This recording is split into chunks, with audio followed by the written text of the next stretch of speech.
What's so good about totemic builds, and what are you missing out on if you have not tried a good totem build before in Path of Exile? In this video I will give you 10 solid reasons of why you should seriously consider playing a totem build in PoE. It is honestly easier though to point out first why some people just would not play totems. Well, it is because of the very particular playstyle, mainly. Some people refer to it as stop and go, and they find it simply boring. Additionally, totemic builds are usually either Templar Hierophant or a Marauder Chieftain.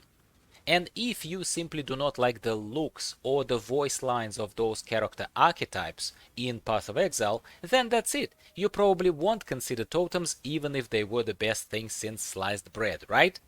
Now, on to the honest reasons of why I still think you should play totems if a couple of the reasons, not two that I just mentioned to you, did not scare you off. Reason number one. Totemic playstyle is without a doubt the safest in Path of Exile. As a beginner or a lazy casual player who just has some brain dead time after a long work day to go clear some maps and kill a few bosses without thinking too hard or exercising some form of environmental awareness, needing to dodge hits and popping flasks like you have a drinking problem, totems are absolutely the best choice. Second, totemic playstyle is the most passive playstyle. And yes, I'm saying it as a good thing, because not all of us think that you need to mash 15 buttons at the same time to feel good about yourself in a video game. Come on, man. I play all sorts of builds and they are mood dependent. Sometimes I feel like running and shooting, yes I do. While most of the time, frankly, I'd prefer for my minions to eat everything around me, or for my magic sticks to burn enemies to crisps while I'll wait by the door. Reason number 3 is that totemic playstyle is the best to learn the ropes of the game and things like boss mechanics. Think about it. If you outsource dealing with the baddies to your magic sticks, this gives you a ton of extra time and attention span back to run around, pick up the loot, while fighting is still going on. Kinda without you, really.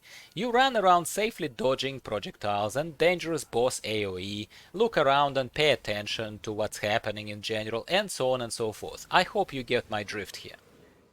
Reason number 4. Totemic playstyle is often the fastest to level with and the fastest to gain experience with. As you run through the maps, playing totems, you just click a bit ahead of your travel direction, placing those totems in the ground, and then you just keep running, while totems keep dealing with the monsters. In other words, there are multiple positives to outsourcing the fighting to your sticks, rather than having to target and click everything yourself. Examples include here, I don't know, narrow corridors of cells map, or toxic conduits, or aqueduct, or something like that comes to mind where the playstyle excels at dealing with large groups of mobs while you can keep just going on your own way, leaving totems even half to a full screen behind while they are still actively burning and actively fighting trash mobs that you otherwise would have skipped and would have run past and not gotten the experience from. Does it make sense? It all adds up, my friend. Reason number 5.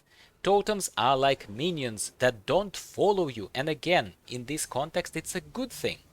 As soon as you start moving, minions typically leave the enemies alone and follow you.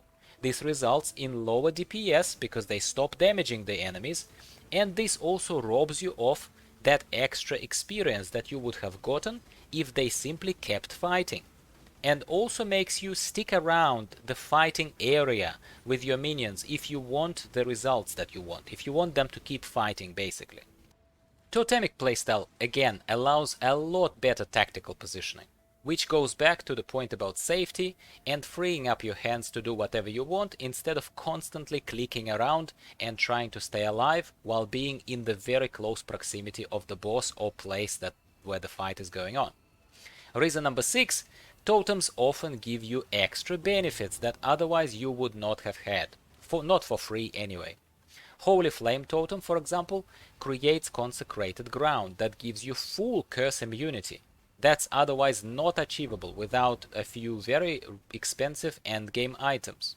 Freezing Pulse Totems stop enemies in their tracks before they can even reach you, freezing them, giving you that massive extra defensive layer that you'd otherwise need to maintain proactively by A.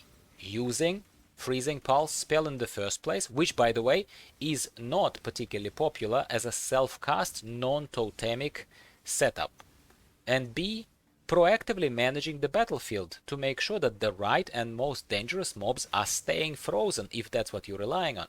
With totems you don't need to worry about that, they do it automatically for you and are undeservingly unappreciated. Reason number 7. Totems can have a lot more life than you will ever reach as a player character. Why is it important? Because some builds, such as Forbidden Rite based builds, rely on larger health pools of the caster to hit harder, and to mitigate some other negative side effects, such as hurting themselves while they cast the spell. It's very hard to do as a player character while also trying to stay alive. Totems make this outsourced model much easier, and I know Forbidden Rite totemic setups have been nerfed lately and 3.17 Forbidden Rite totems are not as popular, but there's still a potential, they're still much better than trying to play with Forbidden Rite in person as a player character self-cast style. Reason number 8. Subjectively, and this point would attempt to directly counter the negatives of playing totemic builds that I've mentioned at the start of this video. So sometimes you get sick of playing skinny witches and instead would like to play as a triggered old man with a Scottish accent, or pirate so to speak. Hello matey, arr, who looks like your dad or grandpa, or maybe even yourself if you're one of those more mature Path of Exile players. Respect to you, my man. Why not play someone who reminds you of yourself or offers extra entertainment value while on the screen? Didn't you have enough of the plain and boring ranger, let's say, with her nature is everything voice lines? Have some character, man. Just kidding. Not really. Reason number 9. Totemic playstyle is one of the most pleasing to the eye. Very subjective, I know, once again, but what opinion isn't? Some say Righteous Fire is the best looking spell and playstyle in the game.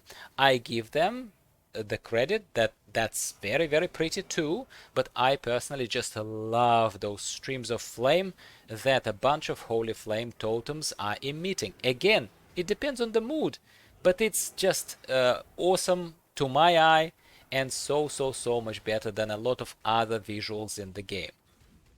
Finally, reason number 10. Not many players play totems, which, in case it's important to you, makes you a rather unique kind of player, like a magical unicorn of sorts. Sometimes I honestly don't care that I play yet another Arc Witch that everyone and their dog plays at the start of almost every league, but that's both boring and too copycat to me at a certain point in time. I like occasionally playing something that I know for a fact is seen as an underdog spec, something like a dinosaur in a street. You don't expect to see it normally, unless of course it's a fully gimped and simply weak build, because that I wouldn't play that, but nobody can say that about a well put together totemic builds because they destroy everything. And don't just take my word for it, search YouTube for totemic builds from this and previous leagues, and you'll see plenty of builds such as Ice Spear totemic builds and others that absolutely shred endgame maps and bosses with the right amount of investment into gear, of course, but that can be said about pretty much every build that tries to push high up into the endgame. As a wrap up, an extra bonus point here coming from all of the previous points. It's kind of an aggregate statement. Totemic builds will often let you push higher into the game, into the end game, without too much currency investment, simply because of how self-sufficient and self-reliant totems are, with the right skill point investment, of course, with the right builds. So where some cool melee spin to win build would require the right build, as well as very good gear, melee weapons specifically, totems really honestly don't care. Yes, of course, they benefit from +1, +2 to GM's gear, which is very expensive, but again, that's all builds. Otherwise, totemic builds are just, they're these little pocket spellcasters that you don't need to worry about, and that kinda carry you through the game. I hope this video made you consider totemic builds if you haven't tried one before. If it did, my mission is accomplished, my friend. Please like the video to let me know that it helped you, and subscribe for more overview videos, list videos similar to this one, and build guides from me, which are coming your way at the pace of about one video per week at the very least, but often it happens a lot more frequently. Thank you very much for tuning in today. I'll say goodbye for now, and I'll talk to you next time.